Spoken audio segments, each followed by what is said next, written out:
Hi everyone, my name is Jean Marie and today I'll be presenting my audience analysis report on my brand that I made up for this project, Uplift. So Uplift is a brand that I created not to only speak to real women, but to also solve a problem that I feel like a lot of women deal with privately, which is uncomfortable clothing and the pressure to fit into beauty standards that don't even truly serve us. So during this presentation, I'm going to walk you through Uplift, and I'm going to let you know who the Uplift woman is, how she thinks, how she gets her information, and why understanding her on a deeper level is important to building a strong PR strategy, basically. So I'm just going to walk you through my brand, and I'm also going to compare Uplift with a real world brand towards the end, so you'll be able to see understanding of our audience, how that shapes everything, the message, the visuals, the channels, even the tone. So yeah, I'm really excited to go through this with you guys. So what is Uplift? So I just want to say that Uplift is a fashion tech brand that designs dress with built-in support, meaning you don't have to wear no extra messy type of sticky boob, strapless bra, those special bras that we usually wear with cutout dresses, like the ones pictured here. Yes, you don't have to do any of that because Uplift automatically has it cut in. So this is created for women who want comfort and confidence without the shapewear. My biggest thing is being comfortable and confident. I want to feel sexy and I want to feel comfortable in this dress. So that's really what the values of the brand are rooted in: comfort, confidence, inclusivity, and just a thoughtful design. I feel like that's really the foundation for the audience to really connect with. Uplift is it exists because women deserve clothing that makes them feel good physically, mentally, and I just want women to feel sexy in what they wear. So next, this is basically what I have in mind for the brand: comfort without compromise, inclusivity, true to body sizing, simplicity and functionality, modern feminine. So I really wanted it to be dresses for modern girls. I obviously am a college student. I'm 26, but I want it to work for women that are 18 to 26. I'll get more into that later. But basically, I want everyone to be crystal clear about what I'm talking about, because I feel a lot of brands rush into marketing without doing a deeper reflection. So our audience analysis tells us what drives our customers, what challenges they face, what messaging resonates with them, what actually resonates with them, how they like to receive information, what styles and tones they trust. So for Uplift, audience analysis is really important because we're speaking to women who already feel they're overlooked by fashion, or fashion just doesn't care if they're uncomfortable. So I don't want to be a brand telling women what they feel they should look like. I want a brand that shows women what they want to look like. Do you know what I'm saying? I'm not trying to push a certain image. I want women to drive that image for themselves. I want them to be confident in what they're wearing. So I feel understanding our audience is really important as a brand, because we need to listen and then speak. That's the root of authentic communication, in my opinion, if you really listen to your audience first. So our primary audience is 18 to 34. Like I mentioned, I am 26 myself. So urban/suburban, style conscious, college students, working women, professional young adults, women going on vacation. See, our values are really convenience, comfortability, just it has to make sense. So for this age range, women usually care about aesthetics, but not at the expense of their comfort. You still want to look good, but you don't want to be uncomfortable the whole time, because imagine you're on vacation wearing a dress like this, but it's so uncomfortable, you can't even get your cute pictures because the dress is so uncomfortable. So that's the biggest thing for me. I feel the audience tends to shop from brands that feel modern, inclusive, and transparent. They look for representation, not one perfect model on the website, but real bodies, real stories, real functionality.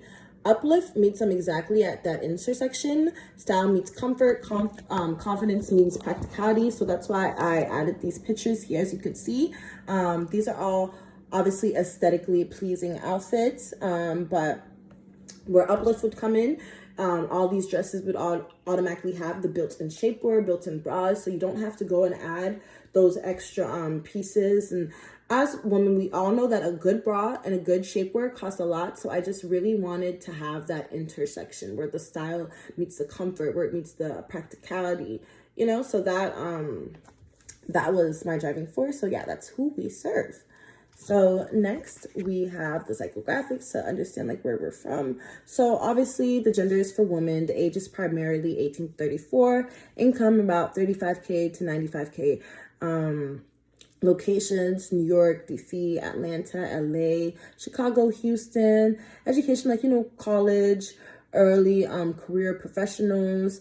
So like I said, our audience they're typically expressive, emotionally driven, and deeply connected to self-confidence. They follow creators who talk about wellness, balanced living, self-love. They want clothing that doesn't hold them back mentally or physically. So our audience, they really value authenticity, simplicity, comfort, versatility.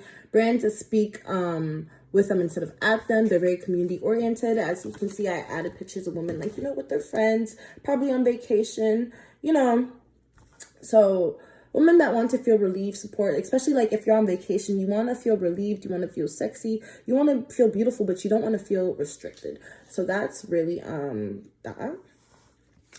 So our values, authenticity plus body positivity, prefers quality over fast fashion. So most women can name an outfit that they really love, but it's painful. Like the dress looks great in pictures, but your night was kind of ruined because you were uncomfortable the whole time. And then there's the shapewear that you dread wearing. So Uplift acknowledges that pain, and we really we go to solve that problem. Our audience really connects emotionally with brands that remove friction and add confidence.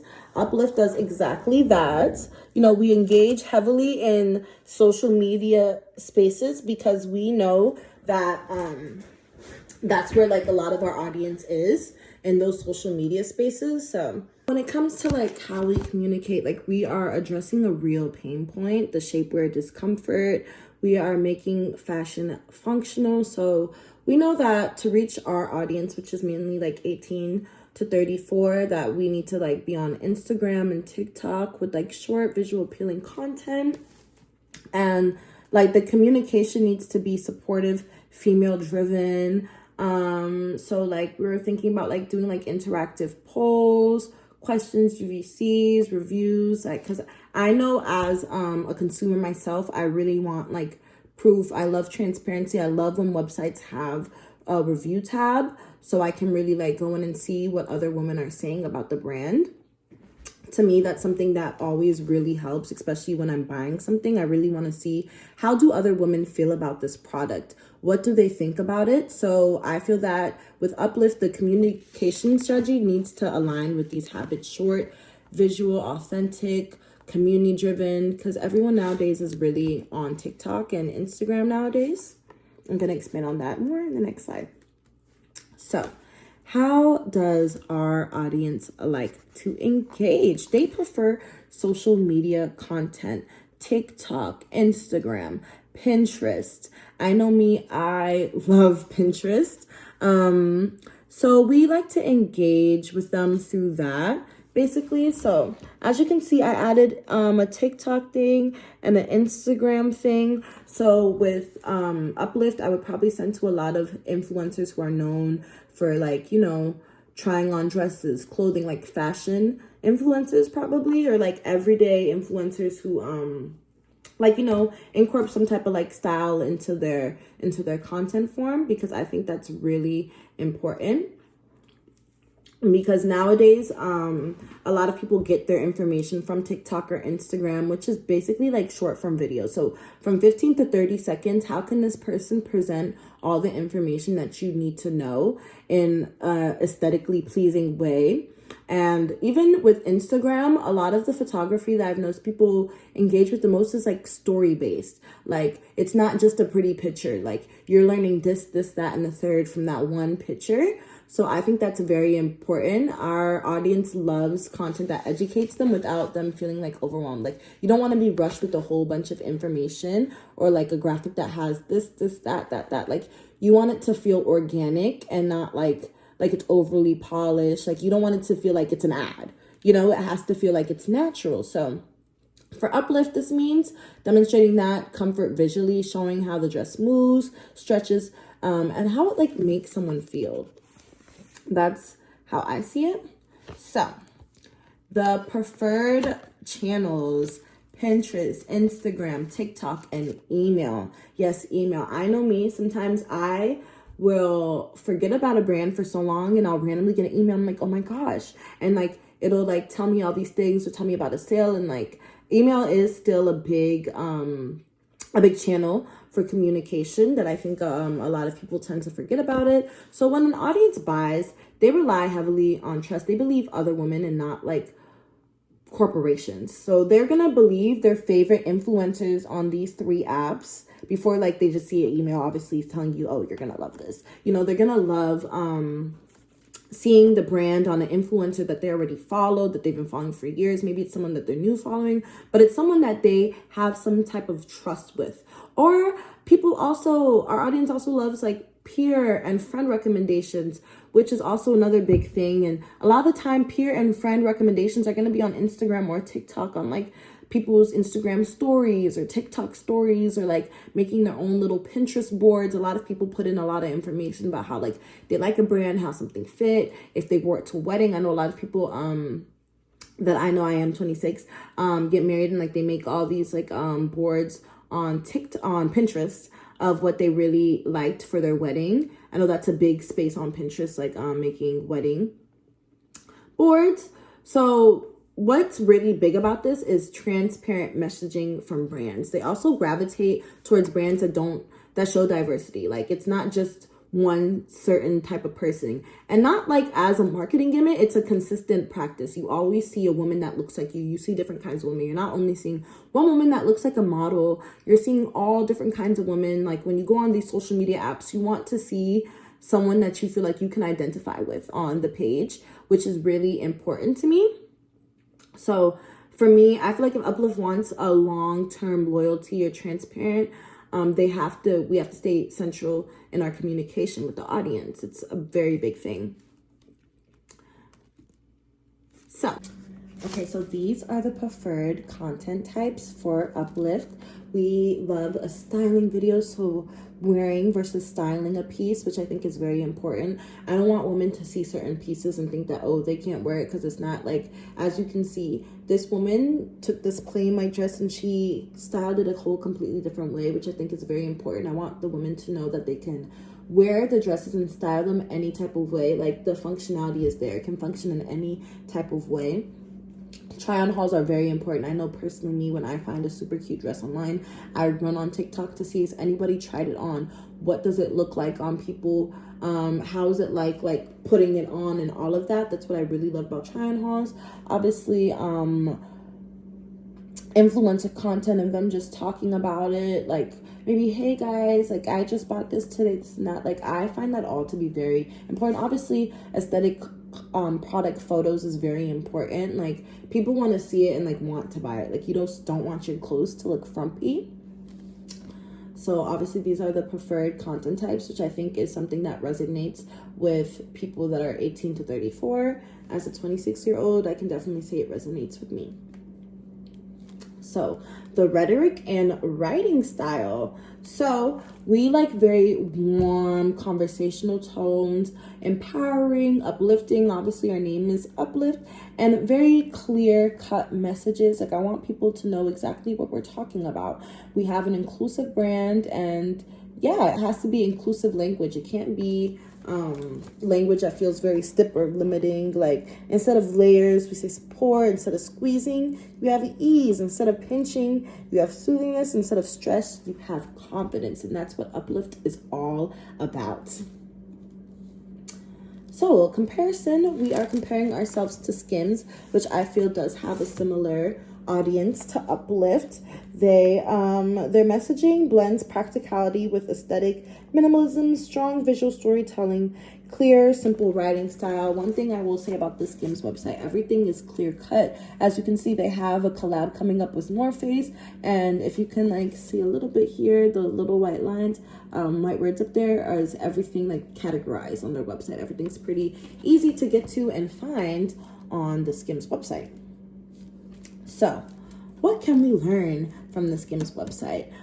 clean, accessible website design, inclusive language. As you can see on the Skims one, it was like 3 different models, I believe, and they all didn't look the same. Their backs were turned to us, but you could tell that they're not the same. Obviously, you want it to be like, you want the website to be readable. One thing I will say, sometimes I went on the Skims website, I could read everything. Like, it wasn't hard to read. Like, there wasn't any extra, like, graphics or anything blocking anything. And obviously, you want your website to be accessible to everyone. So, obviously, having clear accessibility, which I feel like Skims did perfectly. So, what does this mean? This means prioritizing inclusivity and all visual and written content. So we're not just inclusive in our clothing, we're inclusive in everything that we do. We maintain a consistent aesthetic and identity. So I don't want my consumers getting confused, like, oh, is this a dress brand? Is this a sports brand? No, we have our one message, and that's to make women feel comfortable in the dresses that they wear. Like, you don't want I don't want people to come on Uplift thinking that they're buying a pair of sneakers. No, you're getting comfortable dresses that with built-in shapewear and built-in bras, none of that extra gimmicky stuff, basically. So we are basically at the end, guys. So understanding the audience equals the best PR strategy, okay? Uplift resonates through comfort and empowerment. Effective communication must align with the audience values. Data-driven branding builds long-term loyalty. So everything that we do is for the audience. Like, everything that we collect, everything like that we market is based on what we've learned from our audience. So yeah, guys, that's Uplift. Thank you so much for watching this.